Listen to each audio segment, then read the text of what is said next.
online haircut. What's up, guys? Welcome back to another episode of the Avenues podcast. Today, we're joined with our lovely guest, Dante Sikic. Thank you for having me. I'm happy to be here. Yeah, so we got Dante on. We're going to talk about, we'll go a bit into business. We'll talk a little bit about basketball, and then we'll also talk about religion. So, first time since you've had your guest on, it's been mine for the past, months, dude. Yeah, it's been a while. But it was my idea to bring Dante on, actually. Yeah. I gave him the idea. Yeah. Wow, good stuff. So even when it's my guest, bro, Colin's still helping out. So, yeah, finally, we're getting guests consistent again. So, yeah, let's get right into it. So we have a couple questions for you. First off, do you want to just tell us a little bit about your business? So you got the Boys in Blue, and just give us basically what you do and sort of like how you started that, I guess. Yeah, so it's a window cleaning business. Mm-hmm. I started with my buddy Brennan. We were going into this summer. Both of us applied for jobs. Unfortunately, we didn't get any. Maybe we came in too late. Yeah. They had to fill out positions. They already did that at the start of summer. So Yeah. we thought about making money, but also having this as something we could put on our resumes as people who wanted to go to business school, because it looks really good to have a business going to business school. So we went out on the first day, started washing windows. It took about 7 hours the first day to get the first windows washed, but since then we've found some success. A few days going out washing windows, yeah. So then, you did a little, when you started, you did some commercial washing as well as, I don't know, in, neighborhoods and stuff. So, what's your technique? What did you find better? And then, I don't know, what do you enjoy doing more, I guess? Well, we started with going door to door, Mm-hmm. and in the first day, we had no success with that. It was rejection after rejection, and then we're like, it's a lot of money to have your house washed because it's going to take us a lot of time. So we went down a small village of shops to, not dox us, a small village. And then we stopped at a bagel shop. The first shop we asked said, okay, yeah, you can wash our windows. So it was about 20 minutes. We made $40, which was pretty good. And throughout that day, when we went business to business, we not only were able to get our sales I'd say about every 8th business wanted their windows washed, but we also met a few people on the street who saw us washing windows, and they invited us later to come wash their houses on later days, and that was pretty good for us because that's a much bigger payday. Yeah, exactly. Yeah, that's good. I also feel like businesses are more, I guess just easier to get, because I feel like they need to have the presentation, they need to have their windows looking good, and then I think also they just understand it's another small business, right? They're helping them out, so I feel like they're more likely to just take the chance, and a window washed is a window washed, right? So they need I guess they need the extra support. So yeah, I think that's really cool. So yeah, you want to go to the next one? How has the Boys in Blue helped for post-secondary? Or has it? Post-secondary? Well, so far, I hope it's a great help for the larger application. Yeah, for UBC, I want to go into business at Southern that's very competitive. So applying to that, it very much helps having a business. So for the other smaller universities that I've gotten into, maybe it has helped because it's just an extra activity. But for UBC, it was actually writing pieces on how going out and starting a business has given me preparation for the real world of business. Yeah. So after high school, you want to go into business school, right? Yeah. So do you think the skills, do you think you've acquired many skills and Boys in Blue that will help you later on down the line in career and business? I'm not sure about too many skills being acquired, but I'd say just the practice of speaking and closing a deal. And I've done that before, a few years ago. I used to sell sneakers and stuff like that. But this, I feel, especially with a business partner, just sorting out, more so scheduling days when we can go out try and make money. The teamwork aspect is what Yeah. you're trying to say. Okay, yeah. That's the most Makes important sense. thing I learned. Yeah. Well, on the topic, I mean, what do you want to do really after high school? You said the solder, but is there anything that you want to do? Like, do you want to continue this work, or is there some like another passion you want to follow? I'm not 100% sure. I think when I get there, I'll be able to formulate an idea better. Mm-hmm. But I'd say in Vancouver, looking at like the housing market, there's a lot of opportunities in real estate. So maybe that route.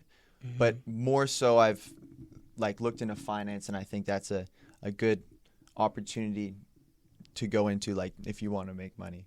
Yeah. And I think even just having the experience of starting your own business, like going door to door, like facing rejection is like such a important thing if you want to go into business. Just like getting sort of surrounding yourself in that space and just, putting yourself out there, I think is like a really important step. So I think that's really cool that you guys are doing that. So shout out the Boys in Blue. If you guys ever need your windows washed, Do you want to plug any email, any phone number, any Instagram, anything? Boys in Blue window washing on Instagram.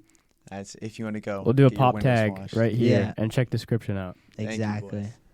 All right. So now that we've talked briefly, about the Boys in Blue, we talked a little bit about, what you want to do post-secondary. I guess we can kind of talk about sports. So you're on the senior boys basketball team. Mm-hmm. You've been doing that. Your season just ended. So how did that go? How's your season going? I'd say this season, I've never really been on a basketball team where I could be one of the first options. I've always been like facilitating. I've always been lucky enough to be on a team where I've had other players that were better than me.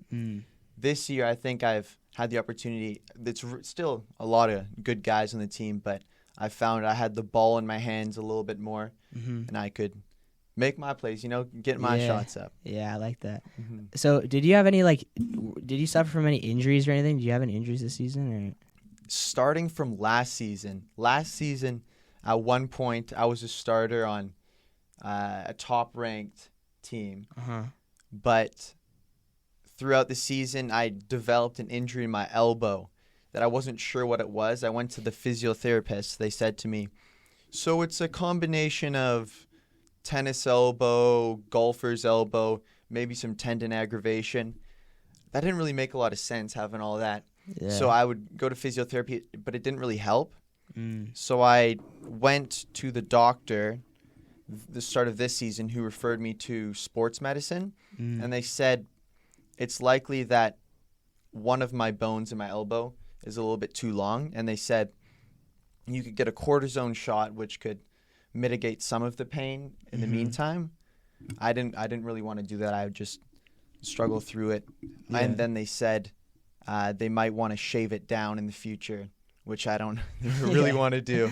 Yeah, that's kind of weird. Did you ask him anything about that, like how that process would go? No, I didn't really get into it. 'Cause I don't even think that's an option I want to go into. I don't think it's essential. He said maybe it can just grow itself out and just be fine, and I hope that's the case. I mean, you're still a grown boy. We all are, right? Yeah. Drink your milk. Exactly. What if you're vegan? Yeah. Vegan, your bones aren't healthy. Yeah. Clip that, guys. Yeah. Exactly. All right. So yeah, then I guess that was your final season. So anything about that? It's I know after we finished soccer, finishing soccer is kind of crazy to me. It's our last time playing with those boys. Look at me with football. Yeah, with I'll football. never We're all play finished. football again.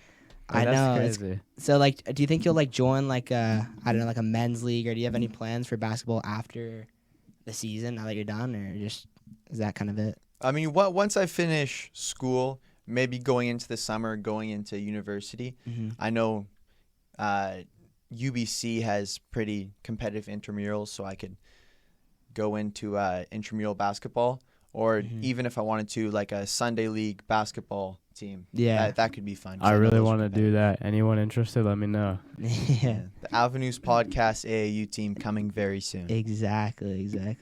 I mean, even you could just go and play pickup, get some shots up. I think, now that we're kind of done our sports, and if you don't follow them further than like high school into university, like it's still fun to just go out with friends, like go to the park, get some shots up, or play with friends. So I think that's always like you always have that, right? Like you'll never lose that. So I think that's I don't know, something cool, even if you don't want to take it to the next level. So yeah. Right. Should we go into religion? All right, let's do it. You wanted to ask you about religion. Can you tell us about your religion standpoint, your religion views, and who you are as a religious person? Yes, so I'm Catholic, and I'm very into the beliefs of Catholicism. I'd say ever since I was young, growing up, going to church and going into Catholic school, starting grade 1 up until now when I'm in grade 12, I'd say it's been a good environment, and I not really had a time where I've wavered really in faith. I've always stayed consistent as far as that went. Yeah, like even in our school is it's a Catholic private school, and it's pretty I don't know, it's a pretty tight group of people. But I remember I came from a public school, and a lot of the people, not many religious people, and I think it's really admirable that you actually stand with your faith, and even in the locker room, it's I don't know, you never swear in that, or I don't know, you're always stuck by it, which I think is really cool, because a lot of people just, I don't know, they're kind of Catholic, and then they're almost scared to believe in it, or I don't know, talk about it without getting bashed, even though I don't think anyone would do that, but I think it's just, I don't know. Well, thank you. I think even the people who are a little bit Catholic, you'll catch a joke every now and again, for not swearing, or when I say something and I repeat what someone else said, but I leave out the swears. They're like, come on, just say it, man. Yeah, exactly.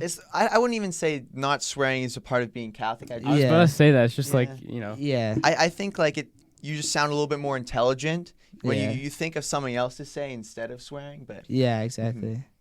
Yeah, another question that I had about that is because of the school that we go to, I feel like some people find that environment kind of I mean, I guess for some people it helps their faith, but other people they question their faith a little more, or they some people because of the religion classes that we have, and it's a lot of I mean, it's some of it theology and another a lot of readings and stuff, but some people find that it hinders their faith. So would you say it sort of helps or hinders your faith in terms of religion classes and stuff? Well, I mean, no school's going to be perfect, but if you have the choice between a public school, especially nowadays, and a private school, I'd say the best option, if you're not going to do homeschooling, is to go to a Catholic school. Yeah. And then at least you can have those meaningful conversations where you can learn more about faith, whether you agree with it, whether you don't agree with it. It's just you have more of an idea of what the Catholic faith actually is. I think that's definitely true. And you're also you're just more exposed to it, which is another thing.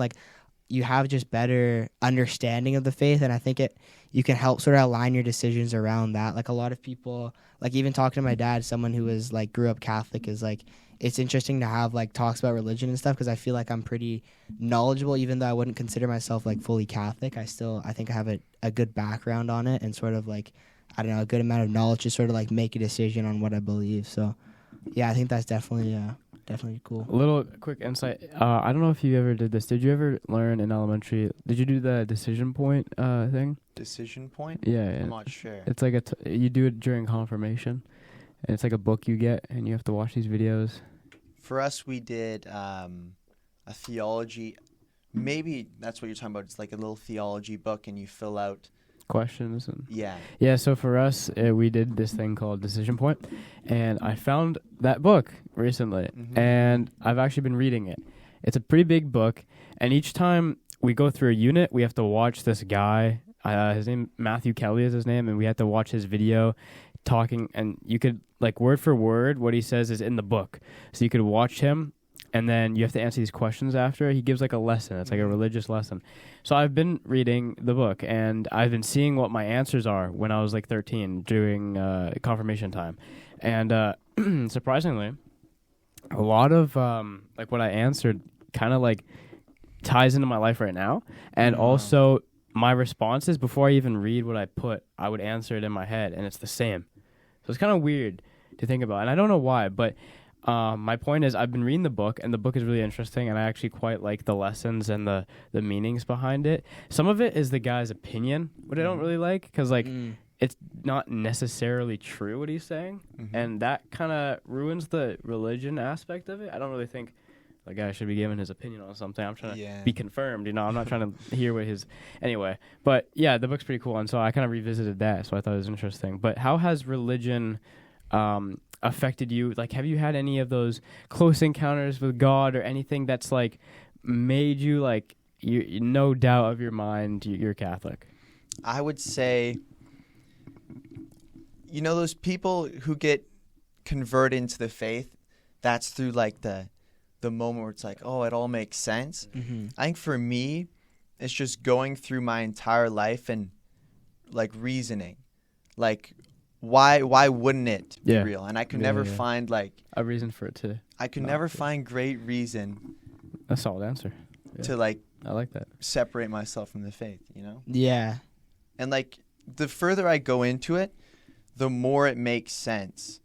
Like, people always say, oh, you can't have religion and science. And they'll say, like, creation, oh, but look at the Big Bang, I'm like, the person who came up with the Big Bang Theory was a Catholic priest. There you go. Yeah, so religion and science are hand in hand. That's true.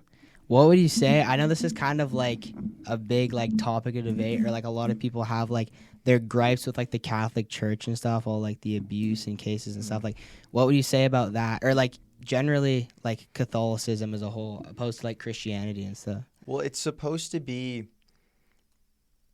divinity through human people. Like, we're trying to live lives like Jesus, but we're human, right? Yeah. We're never going to be perfect. So there's going to be people. Wasn't Jesus human?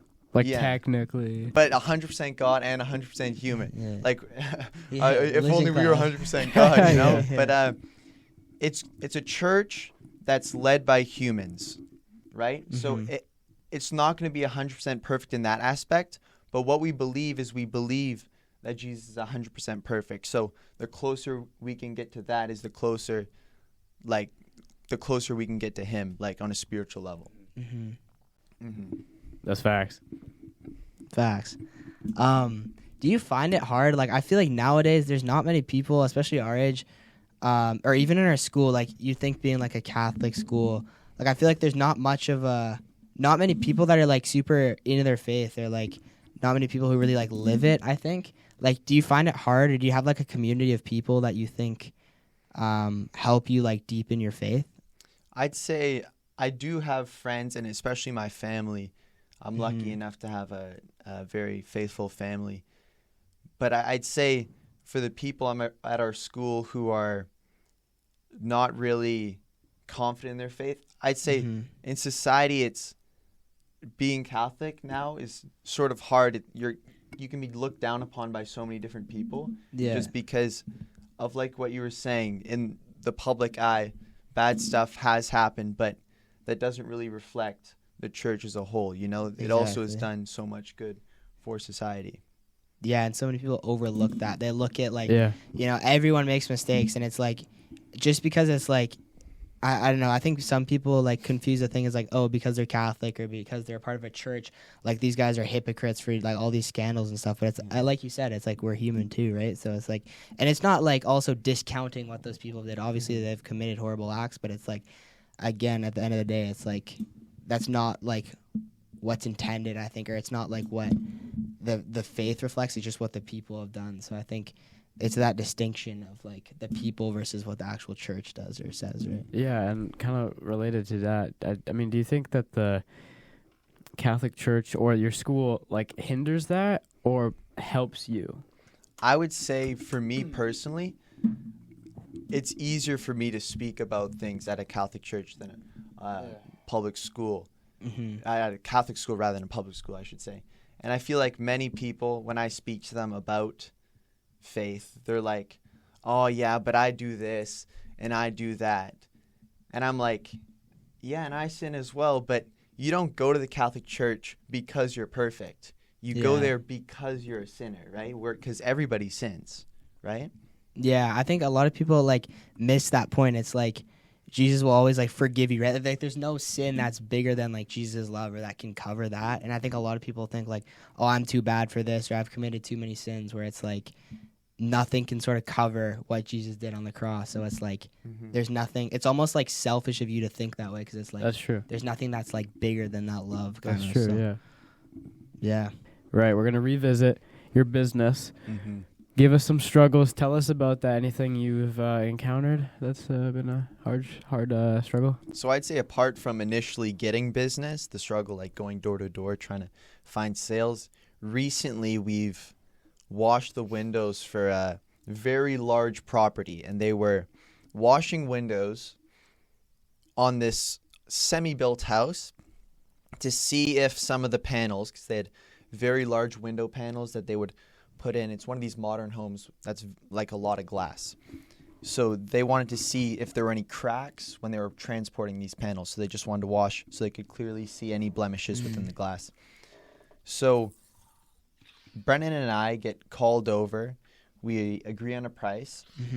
And we give a fairly good price. It's me and my buddy. We're trying to... Yeah, we've had Brennan on here. Yeah, we're trying to have better prices than, these professional companies. Scoundrels. Yeah, exactly. We're not going to beat these people because they got all their equipment and stuff. Yeah. So we go over there and we're washing windows, and they're doing construction while we're washing these windows. So not only like they were bringing out glass, and when they found like blemished glass, they would like throw it off the side of like what? this hill, and they would watch it shatter on the ground, and these guys were filming and laughing. They're having a good Really? time, and they were like Crazy. eating sushi out on the grass. It seemed like a really chill time. But they were doing construction, so there was dust coming up. So we washed the windows on the 4th floor. And then you just get... We went down, we were washing the windows again, and then we go back up to get our stuff, and we're like, oh my gosh, there's so much dust on the window. So we go and we wash it again. You gotta tell them to stop. Yeah. And so we came down at that point, like after the dust, we washed it, and they went out. That's when they're eating sushi on the grass. So then we go and then we wash all the windows. Then the lady comes again, and she says, oh, there's glue stains on these windows that we want you to get off. And our equipment isn't like really good for glue stains, but we were able to like scrape it off, the glue, and then we were wash the windows again, so all was well. And then the supervisor came by. He was a really nice guy, and he was joking with us. Like he asked Brennan to like help him lift this heater, and this heater was like a ton. Like he couldn't lift it, so Brennan was like trying to lift it, and he's like, no, I'm just messing with you. So that guy leaves, and then this lady comes back, and she looks over all the windows, and she says, okay, guys, you're good to go. So we leave. We have prior commitments. Do you have sushi as well? No, we didn't have Go join them. I wish they would have given us some sushi, but no, we were there for about, 8 hours. Holy. Yeah, it was a long day. So we left, and then Brennan contacts her for an invoice. He sends her an invoice, and she doesn't respond. And we're like, okay, that's weird. So text, no response, text, no response. And this happens for about 2 weeks until she calls, and then she's like, oh, we weren't happy with the service. We're not going to pay you. What the fuck? And then we're like, what do you mean? And then we try to call her, text her. She doesn't pick up for another week or two. And she says, okay, now I'll give you a third of the money that you asked for. And we're like, we're sorry, we already agreed on a price. And she's like, no, I'll give you a third. So then another few weeks goes by of us trying to contact her. And then she says, I'm sorry, but we had to hire another company. And we're like, why? And she's like, you guys didn't do very good, so we hired another company. And we're like, but you hiring another company doesn't change the fact that we were there for 8 hours doing work. Take it to like civil claims court or some shit, bro. Yeah. So then we were able to contact her, and we spoke with her, and then we finally said to her, okay, we're going to take you to small claims court because this is just absolute BS. We can't deal with this. And then she's like, okay, I'll get my supervisor to speak with you. That was, yeah. Oh, okay. So this supervisor is supposed to call us this week. So I maybe you guys should have had me on next podcast. Yeah. But as of right now, we're in a pickle with this, I guess, real estate and interior design. Okay, how about this? fiasco. If they contact you before Sunday or by Sunday, send one of us like a video of you talking about us, giving us an update, and we'll put it on Okay. this week's episode. And okay? if not, I'll text you guys and you Yeah. guys talk about it. We'll put it on. We'll get for it the in there. loyal members that come every week. Exactly. Yeah. So are you guys gonna go to court now because of that? Or? Well, no, he's waiting for the supervisor to Yeah. contact. Right? Mm. So like worst comes to worst, I mean, I got time on my Yeah. hands. I mean, Boys and if you blue. take it to civil claims court, you're gonna win. Like what yeah. she did was like wrong and a little unprofessional. So I mean, we have the proof of like going there, washing the windows. We took photos for our I Instagram see- I saw- of washing the windows. Yeah. So I have no do clue. you have like a contract system? Well, we called and we texted and then we confirmed a price. Okay, so you have all that facts. lined Yeah. up. Okay, you're good, dude. You're So you have Yeah. documentation of You're them more than agreeing good. to the price. You Yeah, at the we, job site. we have all the screenshots of when we called beforehand. Like, I think we're all set. I don't have any reason to believe that we have insufficient evidence of washing the windows. Yeah. Well, is there any? Who else is on your team besides you and your friend? Like who? It was just the two of us. So you're the only people dealing with this situation? Yeah. Oh shit. Okay. What did they? So they said they like weren't happy with it. Was it maybe the dust or whatever that came back up, or like did that? Oh yeah, that might have. Yeah. Yeah, but we already said to her that we were working And on she a already construction let you site. go. too. Yeah. Yeah. She's already. You're good to go. Yeah, she saw that the windows were fine, and she said, "Okay, you guys are good to go." So I think at that point, because we were there for 8 hours, I think the construction workers came. They were there a little bit before us, and they started to slow things down. They're when we were witnesses as leaving. well. Yeah, I don't think they care too much. I think they're just Yeah. gonna side with whoever's contracting them. Yeah, true. you yeah, know? true. But yeah, she agreed that the windows were washed completely fine. Let us go, and she's like, "Oh, I'm happy with it." Yeah, but I have no Is reason this why. in a rich area? This is in a nice area. Okay. Is this lady elderly, middle aged, young? Well, the lady who's not paying us, she isn't the owner of the house. So these people are the ones who are contracted to To get the people build the house and Oh, like okay. make sure that everything runs smoothly. Maybe like a project manager Oh, kind okay. of situation. Mm. So we don't know who's building the house. Have you seen this lady in person? Yeah, we've met her How a old few is she? times. She's about 40. Oh, okay. Yeah. What's so her ethnicity? She is. Not that it matters. I'm just curious. She's Persian. Okay. Yeah. Is her English alright? Like, was there a language barrier or anything? She had an accent, but I don't think there was a significant Okay. language barrier. I'm asking some good questions, all right, guys? Don't claim anything here. He's trying to build a visual profile of this woman. You know? Yeah, exactly. We'll create an AI image, pop it up Yeah. screen. Like, no, I Persian have an lady. image. I know now. I can look Oh. her up. We could dox her, but we're yeah, not going to. yeah. Keep that on the low. bro. Yeah, we're gonna keep that on the low. So that's crazy. Like anything else that you can do about it, or you just have to wait and see now. I mean, from what it seemed, when she spoke with us the last time, she was worried that we brought up small claims court. So, and then she was like, okay, don't do anything yet. I'm going to speak to my supervisor. So that, to us, seems like she's scared. she's on her heels. She's on her high horse, and then she finally got off and listened. Yeah. Mhm. So I think we can sort this out in the upcoming week or two. Hopefully. Hopefully all will be well. The other Yeah. thing, like from what I can gather from the situation, like I think I know your guys' pricing. I've talked to Brendan a little bit about it, but Yeah. like it's not an unreasonable price. Like it's not something that's like insanely Is it disclosed, expensive. or is it like something you want to share? Because it would be good for our title and thumbnail. I mean, no, well, I don't want to like Just keep it alone. talk about like Yeah, no, you don't have prices to. You for don't a have business to. as You a don't whole, have to. but it's like it's a good chunk of Fair. money. Because if you know how much it costs to like wash the windows of a very large property, like we were working for about $50-$60 an hour basically from what we charged.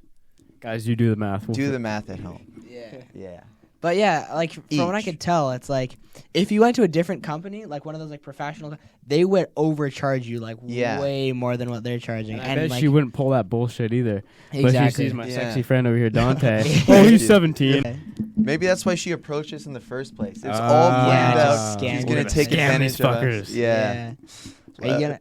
I was gonna say another Kyle Hill situation. Yeah, bro. We get scammed by everyone, bro. It Yeah. just runs. This is what happens when you're 17 and running a small business. It's so. a pattern. You go on the podcast, boys. That means you got scammed before. Exactly. I wonder if Reb and Kurta, our last guest, got scammed from He his probably has, demolition. bro. He probably has. I can see him getting so pissed over that. You just punching the wall or something. Do you guys have any like contractual things now going on? Like after that, like what are you gonna do moving forward so this doesn't happen again? Moving forward, I think just keeping everything in text, confirming because Yeah. we've washed houses before. Like the business is just the day of. We walk in and we say we only have one business that calls us back on the regular, Mm-hmm. but all the other businesses we go in on the day of. We wash the windows. They say if they need something else washed, they say, "Oh, just look Yeah. at this little piece." We wash it. They give us our money. We And go. you've had no problems before, like nothing about it, right? No. And like on the houses that we washed, we decide the day before. They text us back. We agree on a price. We go wash the windows, and I think every time before it's been in cash, which is good. Yeah. We don't care like e-transfer cash, but this time, for some reason, it was just the lady tried to scam us. Well, Okay, I got no more questions. I think that's pretty much it for me. If you have anything else you want to talk about, Dante. Or any message, final words for the audience? Any message to the audience? Mm-hmm. Stay classy. Love your neighbor. I like it. All right. All right. Well, if we have nothing else, I think that pretty much concludes it. Thank you all very much for watching, and we'll see you in the next episode. Thank you for Thank you coming again on. for Dante. Thank you for having me on. Yeah, coming on. It's been a pleasure. It's been a good one. Sweaty. Yeah, it's again, in here, it's dude. hot in 5 here. in here, so yeah, a little clammy handshake, but it's all right. All right. See you in the next one.